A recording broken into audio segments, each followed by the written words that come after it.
Ce forum alternatif, c'est tout un symbole. D'abord, il faut rappeler ce qu'est le Forum mondial de l'eau. Le Forum mondial de l'eau, c'est un forum commercial, un endroit où les gestionnaires et les décideurs se rencontrent. De moins en moins de gestionnaires et de décideurs, puisque de plus en plus de gouvernements rechignent à participer à ce Forum mondial de l'eau. Un symbole à Marseille, puisque le Forum mondial de l'eau a été créé en 1996 à Marseille, le Conseil mondial de l'eau. Il faut dénoncer cette mise en scène qui semble faire officielle. On a un peu l'impression que c'est quelque chose qui émane de l'ONU, ce qui est tout à fait faux. Qu'est-ce que l'eau ? Je crois que c'est la question fondamentale.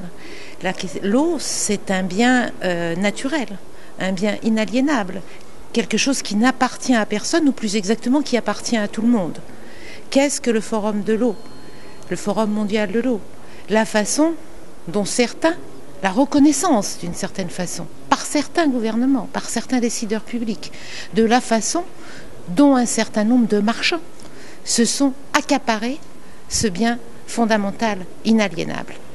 Donc ce forum alternatif, c'est une occasion de redonner la parole à la société civile, de faire entendre un autre son de cloche, de dénoncer, y compris les dérives européennes, sur les systèmes de délégation et de concession de services publics.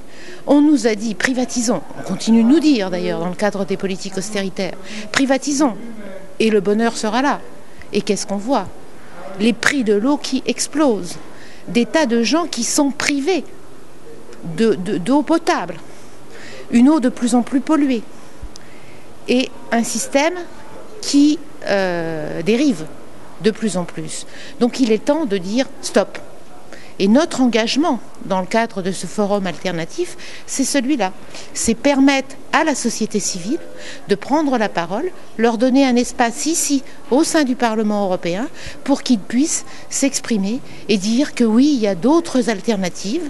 Notamment, nous allons donner de la visibilité au référendum qui a eu lieu en Italie, avec un très beau succès d'ailleurs, puisque 57% de participation, c'est une chose qui n'était pas arrivée, je crois, depuis 1995, et un référendum qui a largement, à 95%, dénoncé la privatisation de l'eau. Et autre exemple auquel je suis tout aussi sensible, à Thessalonique, en Grèce, où là on a les usagers qui se prennent en main et qui créent un système coopératif pour gérer autrement l'eau. Donc la vice-présidente des intergroupes économie sociale et services publics que je suis trouve toute sa légitimité à parrainer cette initiative et à permettre à d'autres acteurs de prendre la parole.